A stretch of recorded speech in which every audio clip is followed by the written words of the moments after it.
We're going to delve more deeply into a topic that lit up our message boards after ABC's Primetime ran its series, What Would You Do? It's the series about ethical dilemmas we face every day, and the hottest topic was cheating. What would you do if you saw the spouse or significant other of a friend being unfaithful to them right under your nose? As you'll remember, to find out, ABC's John Quinones asked a couple to pretend to cheat on their mate in front of their unsuspecting friend, with hidden cameras recording every move. Remember this?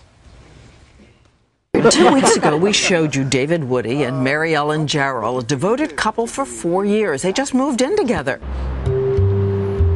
Our experiment began with David walking into a restaurant with another woman on his arm, an actress hired by us.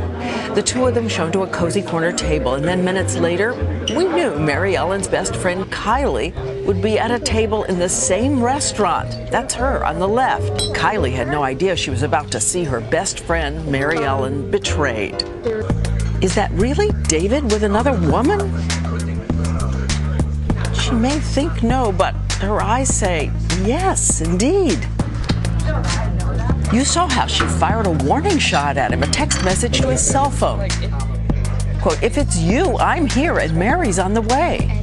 Through an earpiece, we told our cheaters to look embarrassed, get the check, and head for the door, right past Kylie's table. As David exited with that other woman, Kylie couldn't even look. Hey, hi, Susie. Minutes later, Mary Ellen walks in. And so what happened at the moment of truth? What did Kylie do? Mary, we have to talk to you. Serious. When we got here, David was with someone else. My David? He's not in Atlantic City. No, he left this morning. He's, no, it's not. It's not like my David. It was time for us to put an end to a best friend's misery. Hi, Kylie. I'm John Quinones with ABC News, and we're doing a show on cheating, and this has all been part of an experiment, and I hope it didn't upset you too much. But we wanted to know, what should a person do when they're all in? Sorry. David, Hey, you! why did you tell her? That's what you should do. Why? Because you shouldn't live a lie. You shouldn't live a lie? Or should you? Should you just keep your mouth shut? Well, that was just an experiment. Everybody was in on it, but the friend herself. But we're joined now by some women who've been through the situation from different vantage points. Judy Scheller, Susan Sauce, and relationship coach Donna Barnes. And it's good to have you with us. I want to just start with you, Judy, because a friend had suspected that her husband was cheating on her. You got the proof. What did you do? I picked up the phone and called her immediately. And what did you say? I told her what had happened, the proof I had. What was the proof you had? My husband at the time had actually bumped into this friend of ours out in Las Vegas. With somebody else? With somebody else. So you told her that, and what did she say? How did she react? Oh, we cried. The two of us cried. The two of us cried because I knew the pain that she was going to be in. And then what happened?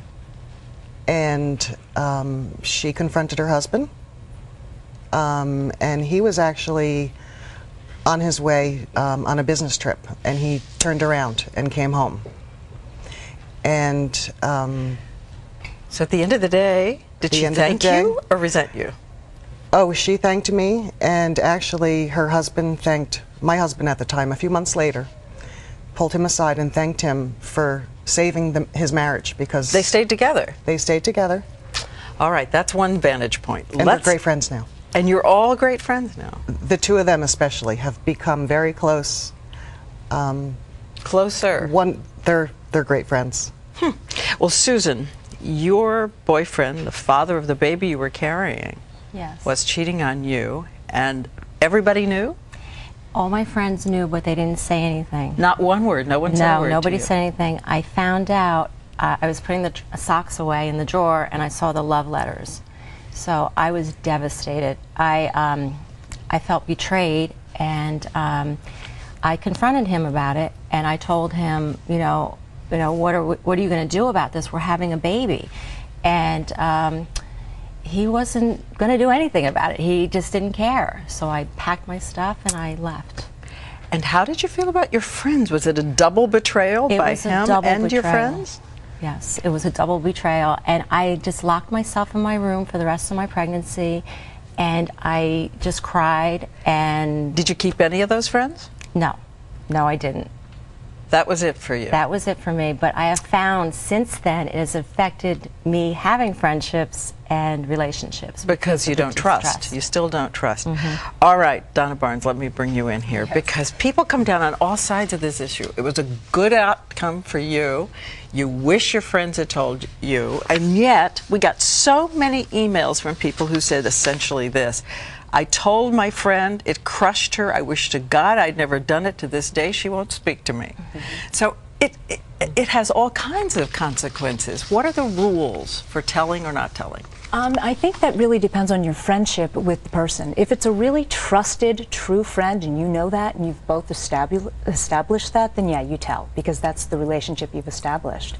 But if it's not that deep of a friendship, or if maybe you feel close to them but they don't feel close to you, it is a danger zone, because women are very competitive with each other. What about telling the cheater first and saying, you tell or I'm going to tell? That's Is what that I good recommend. leverage? Well, it's not even necessarily leverage, because you don't want to put them in an ultimatum situation or anything like that. It's a great dialogue opening to go to that person and say, look, I saw this and I'm not comfortable holding this information. I feel like I should tell, but I feel like it would be better if it came from you. And coming from the cheating partner, it's always better. So you're saying if you are a real friend, you better tell?